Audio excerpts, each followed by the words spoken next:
and none else, and my people shall never be ashamed. Now, he didn't say that everybody was his people. He says that he's in the midst of Israel. Sharala. Okay? The chosen seed. He's in the midst of them. And none else. None else. So how can people say, well, that was in the Old Testament? That means they would be lying on the Most High Power and saying that he changed his mind about something. Now, if he changed his mind about something, you'd have to prove to me that he changed his mind, right? Prove to me that the Most High Power changed his mind. You can't do it because you won't find it in the scriptures. And you can't just say it off the top of your mind because it don't fly. That don't fly, man. Okay? All right. Well, we know that children of God, they forgot who their maker is. So they go off following all types of other gods and other philosophies or whatever, following the ways of the heathens, doing whatever the heathens do.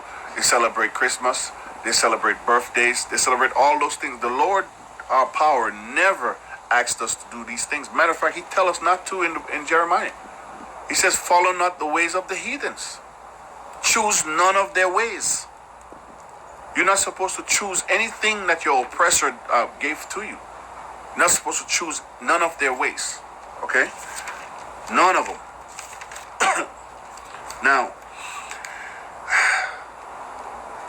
Now let's go to, let's see, what is it? Now, Amos. See, I'm doing precept upon precept because everything that I'm saying falls right into line with the last verse, basically. Right? So let's go to the book of Amos, chapter 3 and verse 1. Now, previously I said that the Most High God is only in the midst of Israel, which is Joel chapter 2 and verse 27. But it says here, hear this word that the Lord had spoken against you, which is to you, O children of Israel, against the whole family which I brought up from the land of Egypt, saying, you only have I known from all the families of the earth. Therefore I will punish you for your iniquities. He's telling you again that he only knows you, children of Israel. And he's making a specification and letting you know that you are the children that came out of the land of Egypt. And he's telling you, you only have I known of all the families of the earth. All of them, not some of them. That means if you're not part of the children that came out of Egypt from bondage, he doesn't know you. It's just that simple. He's telling you here he doesn't know you. Okay? So how can you force the Lord to know you when he will never know you? Okay? So that backs up the point of Joel 2:27. Right? Okay, so now let's see here. There was a script. I know I had it all planned out how I was going to say certain things and bring the word, but you know the Lord has a different way of changing things around. Let me tell you. I'm gonna go to, let's see here. All right.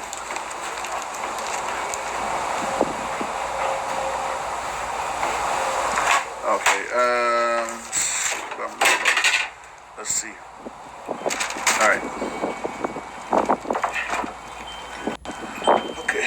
Let's see here. Okay.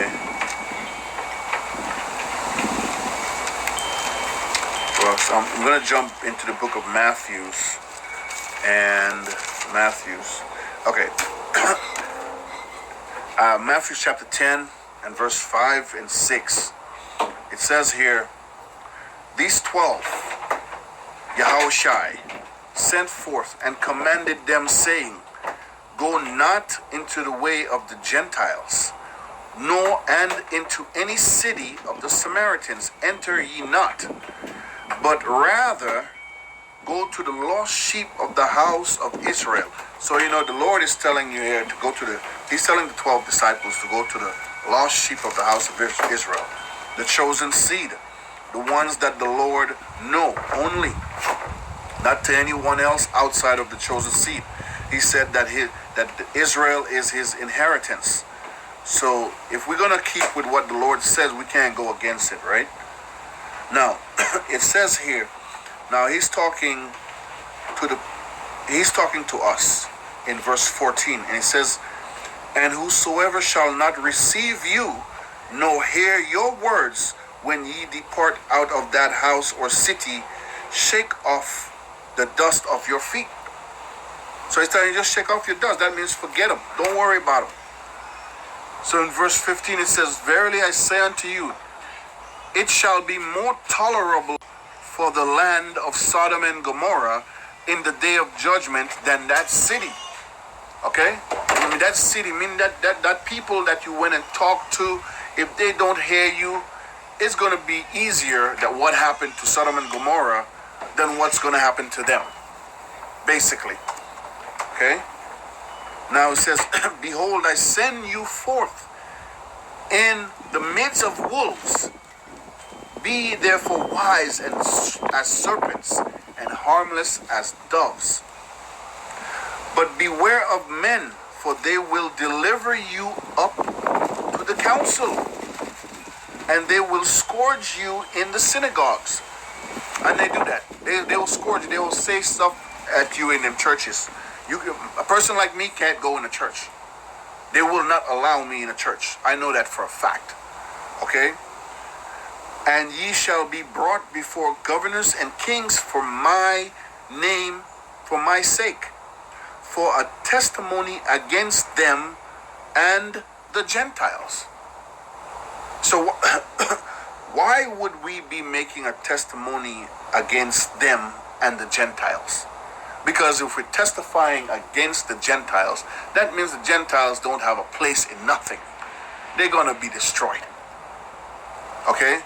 So the Lord is telling you here that it's a testimony against them, the governors and the people who are going to persecute you, and against also the Gentiles. "But when they deliver you up, take no thought how or what ye speak, for it shall be given you in the same hour what ye shall speak." Okay? "For it is not ye that speak, but the Spirit of your Father which speaketh in you." So this is the time, this is what's going to happen to us when the time comes. We're going to have brethren, we're going to have brothers and sisters and mothers and friends who are going to deliver us to the people that are going to come against us, the children of Israel. And they're going to want to prevent us from spreading the gospel. So they're going to rat us out, basically. Our own friends and family are going to rat us out. They're going to tell on us and bring us to the law. Okay? So the Lord is telling you that they're going to speak all kinds of stuff against you. He says, and then he says, when you get delivered up and you get charged, don't worry about what you're going to say. Because the Most High Power is going to talk through you. Okay? "And the brother shall deliver you up, and the brother shall deliver up the brother to death, and the father the child, and the children shall rise up against their parent, and cause them to be put to death." So yes, my own children are going to rise up against me to cause me to death, because they're going to want to save their life in this world. He says, "And ye shall be hated of all men for my name's sake, but he that endures to the end shall be saved." So brothers and sisters, the ones that are faithful to the end, the ones that fear the Lord, the ones that do the will of the Lord, the ones that come as little children, which are the hopeful elect, the ones that he chose even before the foundation of the earth. We have to not take any worries about our life. We don't worry about it. We know that our families are going to turn us in one of these days, but we have to stay faithful till the end. But when they persecute you in this city, flee ye into another. For verily I say unto you, ye shall not have gone over the city of Israel till the Son of Man be come. All right? The disciple is not above his master, nor the servant above his Lord. Okay? So it's basically telling you that the things that the Lord went through is the same thing that people like me are going to go through. We're standing up for the word of the Lord in the name of Yahweh Bahashim Yahushai. Okay? So we're going to be persecuted, and we're not going to have no less problems than what the Lord himself had. Okay? Because the servant is not greater than his master. Okay? Now, if you go down to... let's go down a little further. It says here, but when they persecute you, this is in verse 23, but when they persecute you in the city, flee to another. Okay? Flee to another. Now, verse 24 goes on to says, 25 goes on to say, it is enough for a disciple that he be as his master, and the servant is as his Lord. If they have called the master of the house Beelzebub, how much more shall they call them of his household? So you know what? Yes, they did say that the Lord Yahushai, had a devil in him. And you know, they had a conversation about, well, if he had a devil, how can a devil cast out a devil? Right? So he's telling you here that if they call the master of the house Beelzebub, which is a devil, how much more is his servants? We are the servants of the living power. We are the ones that the Yahushai chose from the beginning. Okay? So they're going to call us worse than what they called the master. Right? He says in verse 26, fear them not therefore, for there is nothing covered that shall not be revealed, and hid that shall not be known.